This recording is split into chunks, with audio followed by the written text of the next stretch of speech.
Hello everyone, today let's solve the problem number 139, word break. So what the question states here, let's come to the example part here. So what the question states here, we have been given a string s, you can clearly see here, we have been given string s and the list of words word dict, this one I'm speaking of, and the list of words word dict. So we have to determine if s can be segmented into sequence of one or more words from the word dict. What we need to determine here, we need to determine if s can be segmented into sequence of one or more words from the word dict. So just keep this in mind, we have to determine if s can be segmented into sequence of one or more words from the word dict. Always keep this in mind. So words and word dict can be reused multiple times, so we can make use of the words and the word dict multiple times. So that's what is given in the question. I hope the question is completely clear, right? So let's come to the first example. So let's discuss the examples. I'll just start with the first example here.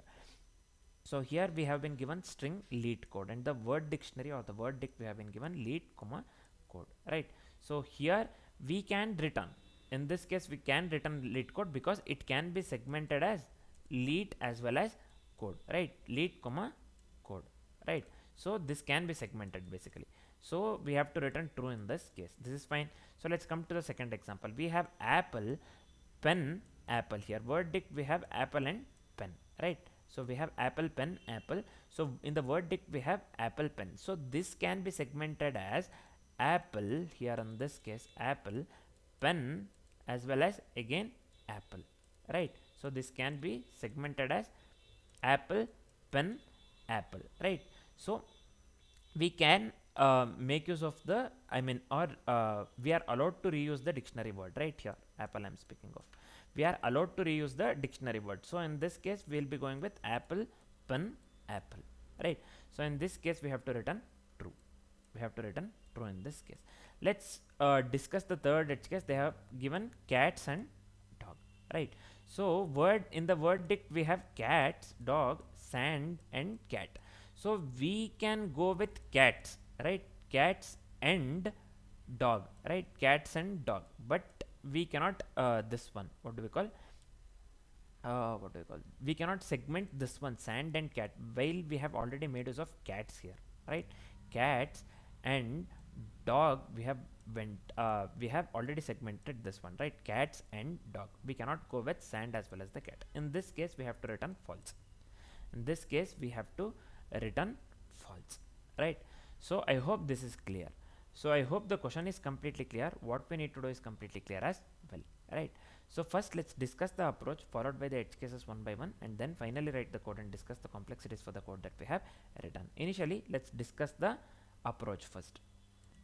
So here we'll be going with the first thing we need to note down here is we'll be going with the dynamic programming or bottom up approach, right? So just keep this in mind, we'll be going with the bottom up TP. So I have considered the same first example that they have given in the question. So s equals Leetcode, and we can we have been given in the word dict leet and code. This can be segmented into basically leet and code, right, within the word.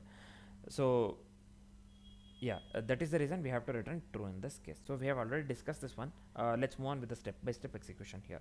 So in this case dp, we will initialize the dp array in this way.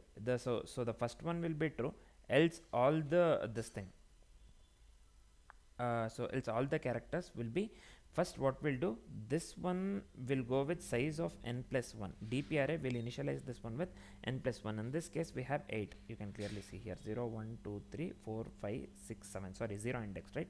7 in this case, which is of the length 8 basically. So we will initialize 8 plus 1 here in this case 9, which is 9 basically, right? So first we will initialize this one first element as true, right? The first index we will initialize this one to true, else everything every element we will initialize we will fill the dp array with the false. Just keep this in mind, right? So I hope this is clear. Length 9 we are going, why we have already discussed that this one, size of the this one s plus 1, right? So size of the string plus 1, in this case we have 7 0 indexed, so 8 letters, length is 8 in this case, right? So we'll be going with the n plus 1 s plus 1, basically this will be 9. So 9 initially 0th index we will initialize that one to true, all the other elements will be false, will be filling with false. This is fine. So I equals 4 to j, nothing but I from 0 to 3. 0 to 3 means this one. Let me consider here itself. So let me do one thing here. Let me write Leetcode here in this case.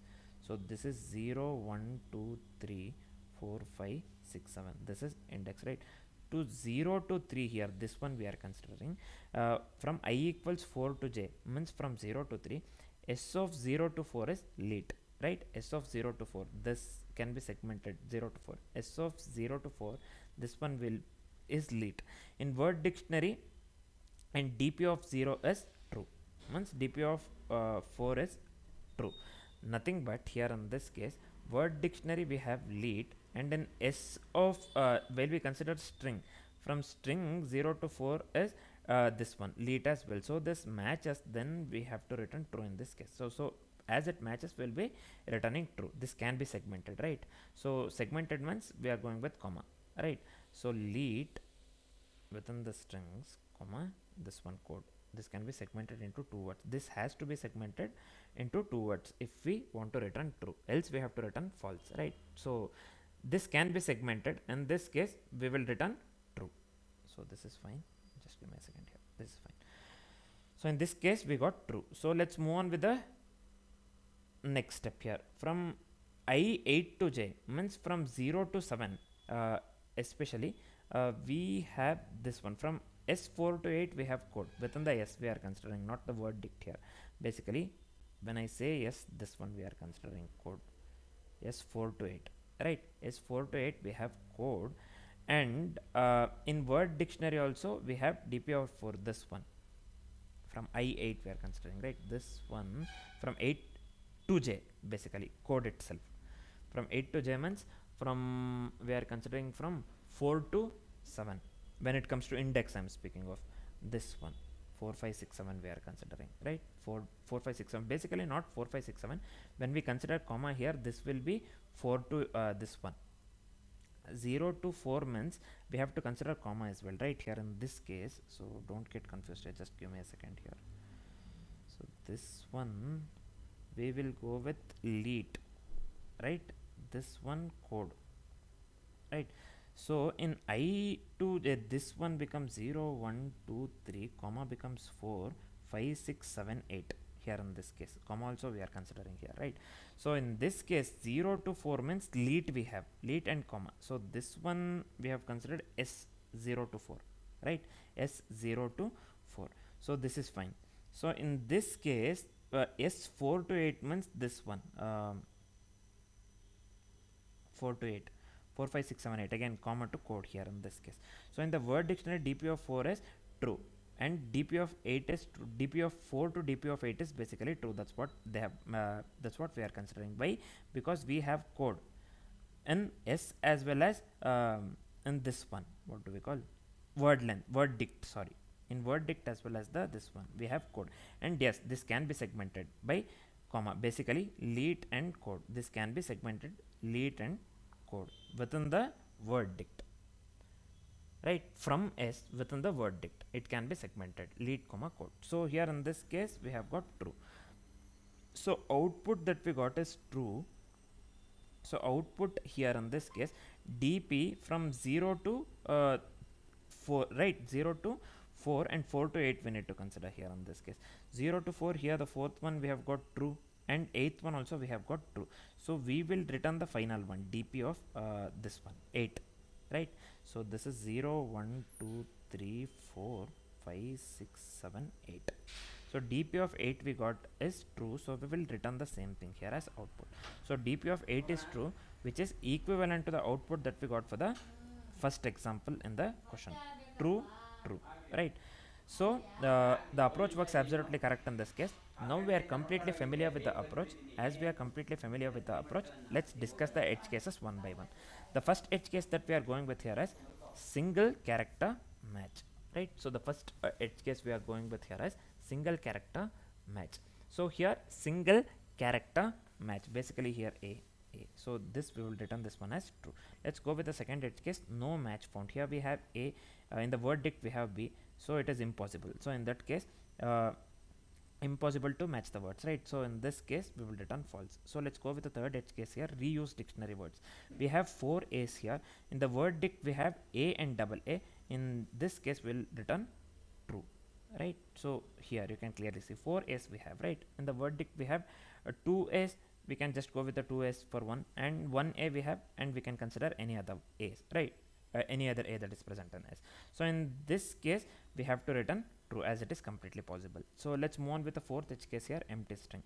Empty string, here I have given anything, so we can anything means we have empty string, right? So just give me a second here. We have anything means empty string is always segmentable. Just keep this in mind, empty string is always segmentable. In this case we will return true. This is fine. Let's move on with the final edge case, or the fifth edge case, partial match only. We have cats and dog. So this one can be this one.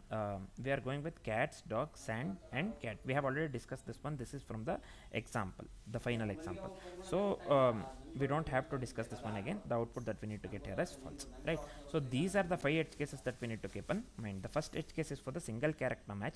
The second edge case is for the no match found. The third edge case is for the reuse dictionary words. The fourth edge case is for the empty string. The fifth edge case is for the partial match only.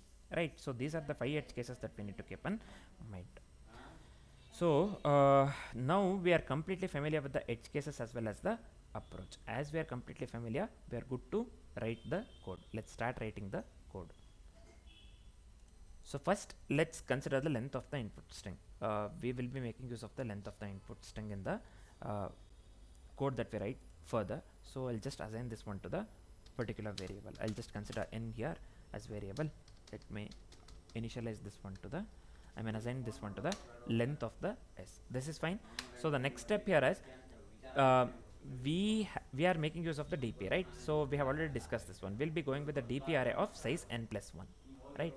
So we'll be going with the DP array of size n+1. I'll just go with boolean here, DP. Let's initialize this one to new boolean of this one, DP array of the size n+1. This is fine. So the next step is we have to convert the word dictionary to the hash set. For why we are converting word dictionary to the hash set? We can directly make use of the word dict, right? So the words that is present in the word dict, right? So when we convert the word dict to hash set, we can just go for the big of 1 lookup, right? We are converting this one to the hash set, right? So we can just go for the big of 1 lookup. So we'll be making use of the this one. We'll be converting word dict to the hash set here. So let me go with set string here. In this case I'll just make use of the word set. So this one, new hash set. This one will be word dict. This is fine. So the next step is we will make use of the empty string. So sorry, not will be making use of the empty string. So empty string is always segmentable. We know this one from the edge cases, right? We have discussed this one. Empty string is always segmentable. So I'll just give here dp of 0. Initially we are initializing this one to the true. So initially t we gave in the dp array, right? All other, for the initialization part, all other elements were f. When we considered first example in the approach, we gave t for the first element and all other elements were false, right? That's what we are doing here. Empty string is always segmentable, so we are initializing assigning dp of 0 to the boolean value true, right? So next what we will do, we have to iterate over all the positions in the string, and for the position I we have to check all the previous cuts as well. So let's make use of here I and j. So let's go with the iteration here. Int I equals 1, I less than or equal to n. So let's increment the I here. This is fine. For int j equals 0, j less than I, j plus plus. This is fine. So within the for loop, what we'll be doing here, so let's write the simple if condition. Why? Because if s of 0 to j minus 1 is segmentable and s of I minus 1 is in the dictionary, then we have to mark that one as true, right? So we will that's what we did in the approach as well. If s of 0 to j minus 1 is segmentable and s of j to I minus 1 is in the word dict or the dict, then what we have to do, we have to mark dp of I, iterated value of the dp, as true.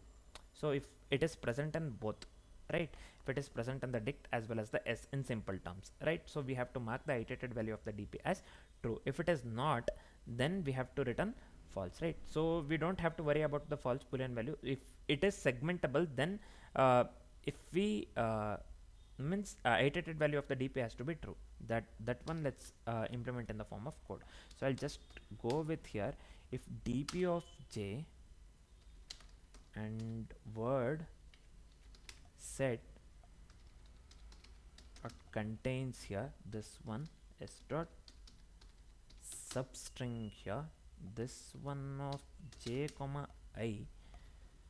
So this is fine. Means here basically what we are doing, if s of 0 to j minus 1 is segmentable and s of j to I minus 1 if it is in the dict, then we have to return true. Means then we have to mark iterated value of the dp as true. Here in this case, iterated value of the dp is nothing but dp of I here. We will assign this one to the true. Next step, we don't have to check further, right?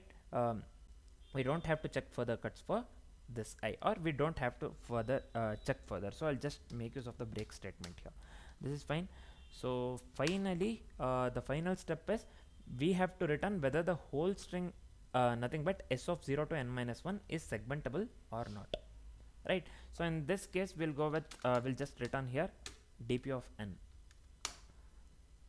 We are just returning whether the whole string s of 0 to n minus 1 is segmentable, right? So in this case we have to go with dp of n. So this is it for the code. Let me hit the run button. I hope this works. So yeah, what I have done here, cannot find the symbol. Let this has to be int, not this is Java, not the JavaScript. This is fine.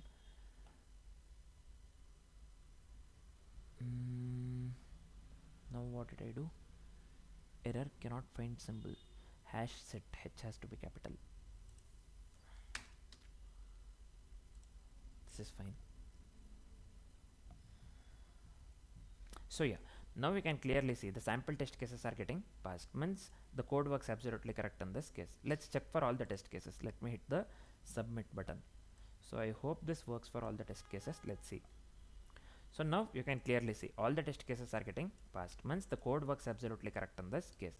So let's quickly discuss the complexities for the code that we have written, right? Let's quickly discuss the complexities for the code that we have written. So the approach that we went with here is bottom up DP, right? The approach that we went with here is bottom up approach, or we can just call it as bottom up DP, right? So what is the time complexity here?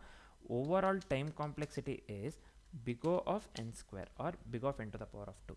Why? Because we have considered length of the S. So outer loop runs n times, inner loop runs n time, right? So here this one I'm speaking of, we are making use of two loops here, right? So outer loop line number 8, outer loop runs n times, and the line number 9, inner loop runs up to n, right? Each substring and contains check, right? Basically lookup, so we are making use of the hash set for the big of 1 lookup, right? So this is fine. So overall space overall time complexity would be quite obviously big of n square here, right?